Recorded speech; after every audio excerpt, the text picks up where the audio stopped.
despite us being these really, really advanced and conscious creatures on this planet that we walk on, we always seem to think that we're making a lot of logical choices because we're really smart. But really and truly, man, like, we're just emotional creatures that are pretending half the time. Most of our life is governed by pretty much not living rationally. And half the time we're out here like living and creating random elaborate justification for stuff that we just decide with our gut in like less than a second. And it's crazy, man. It really is, because like we go through so many different emotions throughout a singular day. And it's pretty wild because those can be changed in, like I said, less than a second. We're always trying to guess what's happening next. And then we try to think very logically.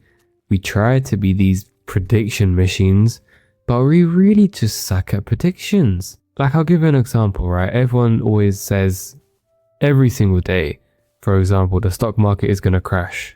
The housing market is going to crash. But because we read one scary headline or some kind of title or anything online, it affects the way that we live. And there's so much bias to a lot of these irrational kind of things that go on every single day, from what I noticed, because we think we're doing really, really good things on a day-to-day basis, and we might think that we're really, good at heart people and stuff like that. But how do we know that? That's bias. That's who we think we are, not what we actually are. And half the time, the way that you perceive yourself is governed by a lot of emotions rather than who you actually are. Some people are overconfident, some people are underconfident. What separates the two? The way they see themselves, the bias they have behind themselves. And sometimes bias can be changed based on actual logical results. Like if you're someone who's accomplished a lot, sure. But at the end of the day, the underlying factor is just your bias, your emotional bias to yourself. And then you couple that with being social creatures, which means that we thrive off other people's opinions and acceptance. And because they agree with it and it makes sense to them, we also make sense by following them, or at least so we think. And I always find that crazy because that's not us at all. That's just our social persona. Yet we think that we're rationally making these decisions for ourselves. And then at that point, is it really just the truth at hand, or is it just about defending our ego? And that's very tough to accept. But rather than actually trying to prove that we're right and smart and rational, it probably isn't. And you can see this bias be shown online in pretty much every single comment section.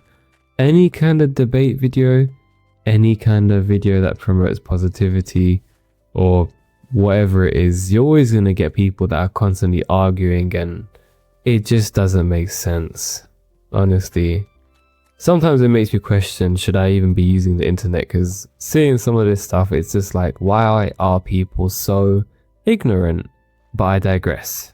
And alongside this kind of irrational sort of behavior that we tend to have quite a lot of the times, what is that going to be based off? Apart from the emotions we feel right now, what kind of emotions have we attached to things like the past scenarios where we might not have been happy? Fun fact, actually, before I continue, a lot of people, if not everyone, has mild forms of PTSD. I was looking at that online and I was like, you know what? That kind of makes sense, because a lot of the world is still struggling with something, whether they realize it or not. And so that's going to play a big part when it comes to your emotional bias, how you see life and how you see yourself. And then that, alongside thinking about the future, you're going to start to make weird choices. And it's kind of scary, because if you're living with too much irrationality, if that's even a word, you're going to kind of screw yourself a little bit, because you're still viewing it from a different lens than what actually exists. And I think this is part of the battle from being on this planet, is to realize that and accept that and try to become more aware of it, because then we can truly grow as individuals and start to kind of mold it into the sense of where we want it to go and how we feel about ourselves and it's a whole bunch of like mental healing when it comes to that stuff. And so to summarize, because I don't want to make this video too lengthy because, you know, attention spans and stuff, our entire selves, or at least sense of self, is just a story that we tell ourselves. And I want to ask you before I end this video, what is your story? I want to leave some time for you to ponder over that. Thank you for watching this video. I really appreciate if you made it this far. Peace and blessings be to you all.